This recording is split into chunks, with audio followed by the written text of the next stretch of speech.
वालेकुम। आज के इस लेक्चर में हम डिस्कस करने जा रहे हैं एनुअल जनरल मीटिंग।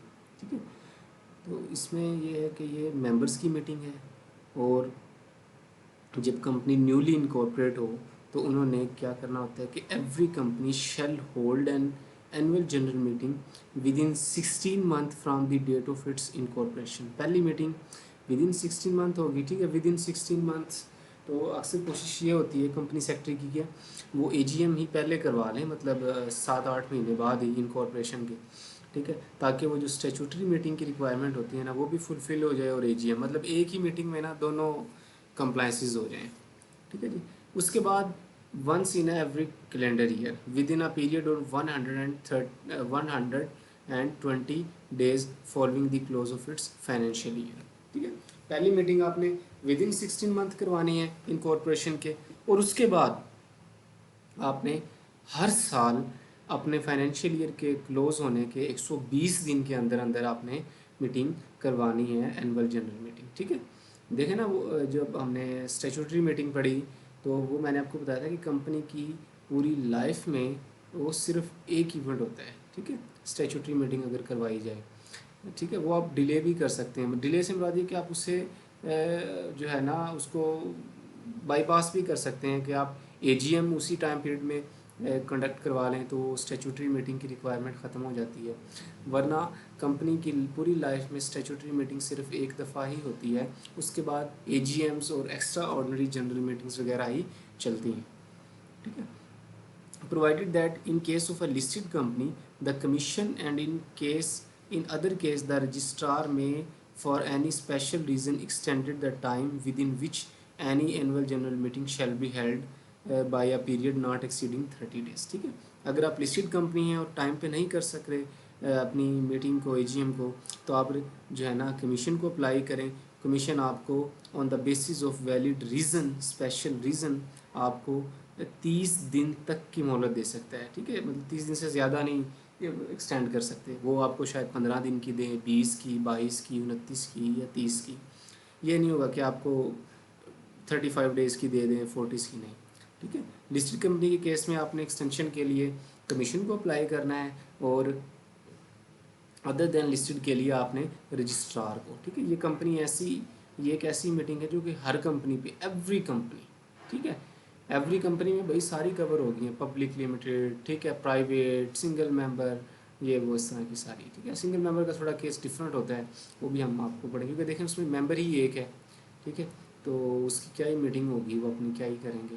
तो बस उन्होंने क्या करना होता है, जस्ट अपनी मिनट्स ऑफ द मीटिंग में लिख देना होता है कि फ़लाँ फ़लाँ डेट पे मीटिंग हुई है। ठीक है, उसको मिनट्स का पार्ट बना देना है, अपने साइन शाइन कर देने हैं, तो यही समझा जाएगा कि मीटिंग हो गई है। उसके बाद है जी annual general meeting shall in the case of listed company be held in the town in which the registered office of the company situated. ठीक है, और इन अ नियरेस्ट सिटी। अब सवाल पैदा ये होता है कि कहाँ होगी annual general meeting.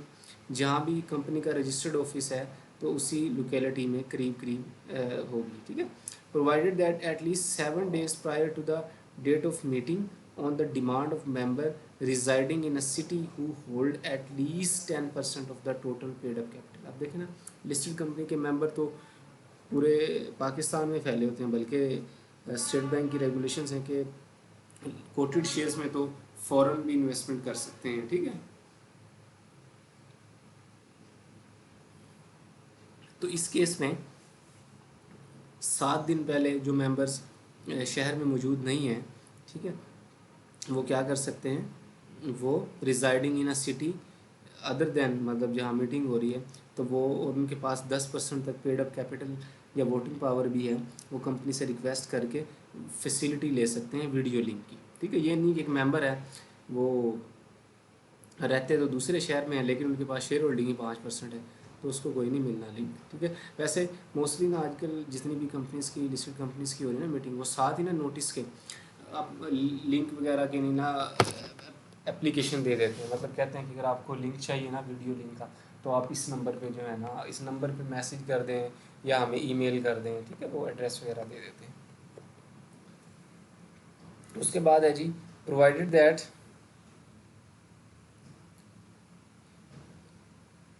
the notice of an annual general meeting shall be sent to the member and every person who is entitled to receive the notice, ठीक है, एटलीस्ट 21 डेज। आपने कम से कम 21 दिन पहले मीटिंग का नोटिस भी देना है, ठीक है।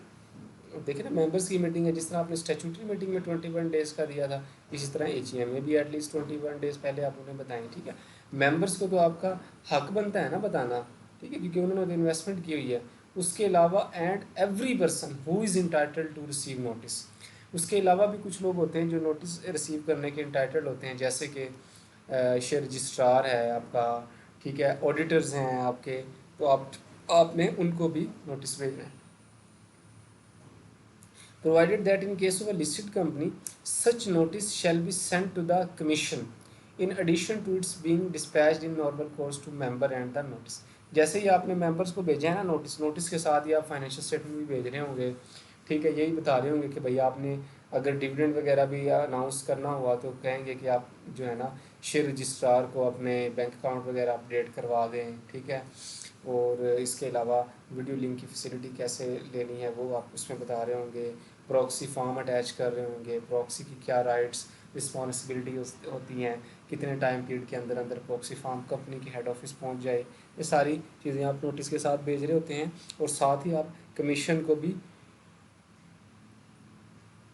भेज देते हैं, स्टॉक एक्सचेंज को भेज देते हैं। और ये पब्लिक इन्फॉर्मेशन होती है, तो आप इसको इंग्लिश एंड उर्दू लैंग्वेज के 2 अखबार जो है ना नेशन वाइड जिनकी सर्कुलेशन हो उसमें भी जो है डेली न्यूज़पेपर में कर देते हैं। ये नहीं कि आपने जो शुमारा हफ्तेवार निकलता है उसमें नहीं करना, बल्कि डेली न्यूज़पेपर में। Nothing in this section shall apply to a single member company, ठीक है। इस रिक्वायरमेंट सिंगल मेंबर कंपनी पे अप्लाई नहीं होती, क्योंकि वो मैंने आपको बता दिया ना, एक ही मेंबर है, उसने क्या ही मीटिंग करनी। उसके बाद है जी, एनी कंट्रावेंशन और default in complying with the requirement of this section shall be an offence liable, ठीक है। अगर आप इसकी खिलाफ वर्जी करेंगे तो आपको, अगर आप लिस्टेड कंपनी है तो लेवल 2 की पेनल्टी लग सकती है, और अगर आप अनलिस्टेड कंपनी अदर देन है तो आपको फिर क्या हो सकता है, लेवल 1 की पेनल्टी लग सकती है, ठीक है। उसके बाद जी, calling of an extraordinary general meeting. अब देखें ना, कंपनी की मेंबर्स की ना 3 मीटिंग्स होती हैं मोस्टली, नाम से अगर हम करें, statutory meeting, annual general meeting और extraordinary general meeting. Statutory meeting company की ज़िंदगी में सिर्फ एक दफ़ा होगी, ठीक है, within 9 months from the date of incorporation or within 180 days when the company is entitled to commence the business, whichever is earlier। Annual general meeting हर साल होगी within 120 days of the close of the financial year. और extraordinary general meeting नाम से ही जाहिर है कि जब कभी कंपनी को ज़रूरत पेश आई, मतलब देखें ना, एजीएम जो है वो साल के आखिर में, मतलब फाइनेंशियल ईयर जब क्लोज होता है तब हो रही है, ठीक है। अगर इस दौरान अगर कोई ज़रूरत पेश आ जाए, कोई मामला खड़ा हो जाए जिसमें मेंबर्स की अप्रूवल की ज़रूरत हो, कोई इन्वेस्टमेंट करना चाह रही है कंपनी, स्पेशल बिजनेस जो है ना वो जाना चाह रहे हैं, तो फिर क्या होगी, तो कंपनी फिर एक्स्ट्रा ऑर्डिनरी जनरल मीटिंग बुला लें मेंबर्स की, ठीक है। और ये नीड बेसिस पे होती है, जितनी मर्जी बुला लें आप। All general meeting of a company other than annual general meeting and extra ordinary general meeting shall be called ordinary general meetings, ठीक है।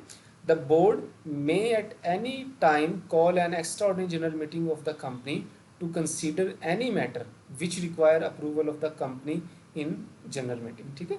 The board shall at requisition made by the members in case of a company having share capital representing not less than 1/10 of the total voting power as of the date of deposit of the requisition, in case of a company not having share capital not less than 1/10 of the total member, ठीक है। Extraordinary general meeting board भी अपनी मर्जी से बुला सकता है। और इसके अलावा ऐसे मेंबर, अगर कंपनी पेड अप कैपिटल है उसका, ठीक है, और वो मेंबर जिनके पास 1/10 ऑफ टोटल वोटिंग पावर है, मतलब कह लें कि कमोबेश 10% तक शेयर होल्डिंग है, तो वो भी मीटिंग भी बुला सकते हैं, ठीक है। अगर उनके पास 8 है 7 है तो वो ये ईओजीएम बुला नहीं सकते। और अगर अदर देन शेयर कैपिटल है, मतलब उनका शेयर कैपिटल नहीं है कंपनी का, तो फिर उसकी तादाद पे डिपेंड करता है कि 1000 मेंबर हैं तो अगर 10 मेंबर भी एग्री करते हैं या 11 भी एग्री करते हैं तो वो मीटिंग कॉल कर सकते हैं, ठीक है। तो अब कंपनी की क्या रिक्वायरमेंट है, the requisition shall state the object of the meeting. आपने मतलब जो रिक्विजिशन मेंबर्स ने देनी है ना उसमें लिखना है कि भाई क्यों बुला रहे हैं, ऑब्जेक्ट्स लिखने हैं, उसकी वैलिड रीज़न लिखनी है। Be signed by the requisitionist and deposited at the registered office of the company. Company के रजिस्टर्ड ऑफिस में जमा करवानी है वो requisition. The board does not proceed with the 21 days from if the board does not proceed within 21 days from the date of the requisition. आपने members ने requisition भेजी और बोर्ड ने 21 दिन हो गए, कोई उस पर जो है ना एक्शन नहीं लिया, मतलब कोई अरेंजमेंट शुरू नहीं किए, तो क्या होगा, द रिक्विजिशनिस्ट में देमसेल्फ कॉल द मीटिंग। ठीक है, जो रिक्विजिशन वाले जिन्होंने भेजी है ना, वो खुद मीटिंग बुला सकते हैं। ठीक है, वो खुद मतलब नोटिस वगैरह दे दें, ठीक है, वो मामलात को संभाल लें। But in either case any meeting so called shall be held within 90 days from the date of deposit of requisition. ठीक है, आपने मतलब मेंबर्स ने जैसी रिक्विजिशन दी, आपने 21 दिन के अंदर अंदर कोई ना कोई लाहे अमल इख्तियार करना है, काम करना शुरू कर देना है, इंतजाम करने शुरू कर देने हैं। अगर आप नहीं करेंगे तो मेंबर बुला सकते हैं, लेकिन दोनों सूरतों में या कंपनी खुद मीटिंग बुला ले या मेंबर बुलाएं। भाई 90 दिन के अंदर अंदर ना मीटिंग हो जानी चाहिए, अगर नहीं हुई तो क्या होगी, वो रिक्विजिशन जो है ना वो एक्सपायर्ड हो जाएगी। Any meeting called under subsection 5, the requisitionist shall be called in the manner as nearly as possible in which meeting are called by the board। ठीक है, मतलब आपने वही, अगर बोर्ड नहीं बुला रहा, मेंबर बुला रहे हैं, ठीक है, तो फिर कमो बेश आपने वो तमाम इंतजाम करने हैं कि जिस तरह बोर्ड करता होता है। Any reasonable expenses incurred by the requisitionist in calling a meeting. अब देखें ना, जिन्होंने बेचारे ने दरख्वास्त दी थी उनकी माने नहीं गई, अब वो खुद मीटिंग करा रहे हैं, तो क्या ख़र्चा भी खुद करें? नहीं, एक दफ़ा वो कर लें खर्चा, लेकिन रीइंबर्समेंट हो जाएगा। मेंबर को कौन करेगा? कंपनी करेगी, और कंपनी किससे पैसा निकलवाएगी? And the sum paid shall be deducted from any fee और other remuneration payable to such of the director who are in the default in calling meeting. ठीक है, वो जो डायरेक्टर जिन्होंने मीटिंग नहीं करवाई, ठीक है, उनके पैसों से जो है ना, उनकी मीटिंग फ़ी वगैरह से, रेम्यूनरेशन से वो पैसे काट लिए जाएंगे। Notice of an extraordinary general meeting shall be serve to the member in the manner provided for in section 55। ठीक है, वही मेंबर्स को जिस तरह नोटिस देते होते हैं आप, 21 दिन पहले देना है मोस्टली, कि इसमें आपने उसके साथ रेजोल्यूशन अटैच कर देनी है, वर्किंग पेपर कर देने हैं। ठीक है, provided that in case of a company other than listed, if all the member entitled to attend and vote at any extraordinary general meeting so agree, a meeting may be held at shorter notice। ये बड़ी important चीज़ है। वैसे members की meeting के लिए 21 दिन का notice होता है, लेकिन ये EGM अगर बुलानी है, UGM, और तमाम मेंबर एग्री हैं कि हम इस पर कम डेज पे भी नोटिस पे बुला लें, मतलब 8 दिन का, 10 दिन का, 20 दिन का, तो भी मीटिंग कॉल की जा सकती है। उसके बाद जी, अगर आप इसकी खिलाफ वर्जी करेंगे, लिस्टेड कंपनी के केस में लेवल 2 है, और दूसरे केस में आप पे लेवल 1 की पेनल्टी भी लग सकती है।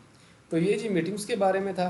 एक हमने वीडियो में स्टैट्यूटरी मीटिंग को कम्प्लीटली डिस्कस किया, और अब हमने जो है एनुअल जनरल मीटिंग और एक्स्ट्राऑर्डिनरी जनरल मीटिंग को डिस्कस किया। होपफुली आपको चीज़ें समझ आई होंगी इंशाल्लाह। ये सारी जो है ना वो थे थियोरेटिकल पॉइंट्स। अब हम देख लेते हैं कि जो मीटिंग की प्रोसीडिंग्स होंगी वो किस तरह से होगी, मतलब कितने नंबर ऑफ़ मेंबर्स ज़रूरी हैं मीटिंग ज्वाइन करने के लिए, रिज्यूम करने के लिए, जिसे हम कोरम कहते हैं। ठीक है, बोर्ड ऑफ डायरेक्टर की क्या रिस्पॉन्सिबिलिटी है, मेंबर्स की क्या है, अगर एक बंदा पाकिस्तान में मौजूद नहीं है, मीटिंग अटेंड नहीं कर सकता, तो उसके पास क्या राइट है, वो किस तरह से किसी दूसरे को अपने बिहाफ पे अपॉइंट कर दे। ये हम इंशाल्लाह नेक्स्ट वीडियो में कवर कर रहे होंगे। ओके जी, बहुत शुक्रिया, थैंक यू, अल्लाह हाफिज़।